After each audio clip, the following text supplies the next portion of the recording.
12 Avqust ayı.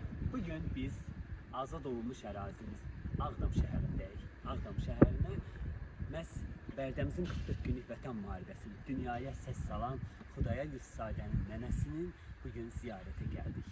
Məhz Tovuz nənəni ziyarət etmək bizim üçün də qürur vericidir. Zahirin efirində verilişini də məsələn Ağdam şəhərində Tovuz nənəni çəkərək başlayacaq.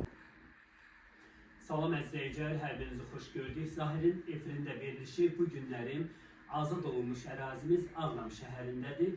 Məhz ilk çəkilişimizi Bərdəmizin 44 günlük vətən müharibəsinin qəhrəman şəhidlərindən biri olan, dünyaya səs salan Xudayar Yusufzadənin nənəsinin ziyarətindəyik və verilişimizi ilk Tovuz nənə ilə başlamaq istədik. Xoş gördük səni Tovuz nənə. Çok sağ olun, hoş gelmişsiniz.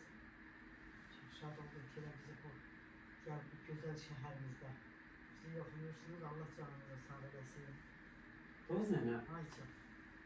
Cənab Prezidentimizin sayəsində bu günlərin bu gözəl binalar tikilir. Xudayarımızın da bir kəlməsi var idi ki, sizi öz dədə-baba yurdunuza qayıdacaqsınız, aparacaq. Və bugün Xudayarımızın da əziyyəti, qanı canı bahasına şəhidlərimizin, qazilərimizin, veteranlarımızın, Azərbaycan ordusunun, Cənab Prezidentimizin rəhbərliyi ilə alınan bu cürə torpaqlarımızda tikilən bu gözəl şəraitdə yaşayırsınız. Hansı hissləri keçirirsiniz? Çok seviyorum. Allah bugünkü gündə sonra Azərbaycanımıza diskin göstərməsin, müharibələr göstərməsin. Analar ağlamasın.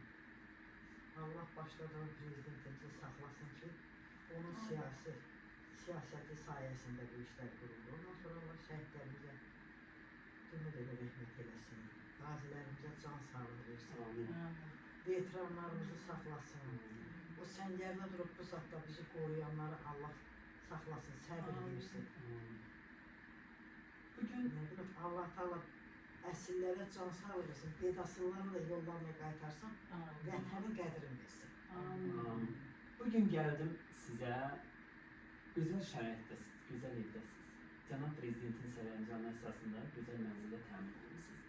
Və elə qonaqlarınız da var. Səni ziyarət edənlər də az deyil. Bu günlərin Xudayarın nənəsi olaraq bu günləri bizim azad olmuş ərazilərdə, bax, bu dədə-baba yurdumuzda, Ağdam şəhərində yaşayırsınız. Heç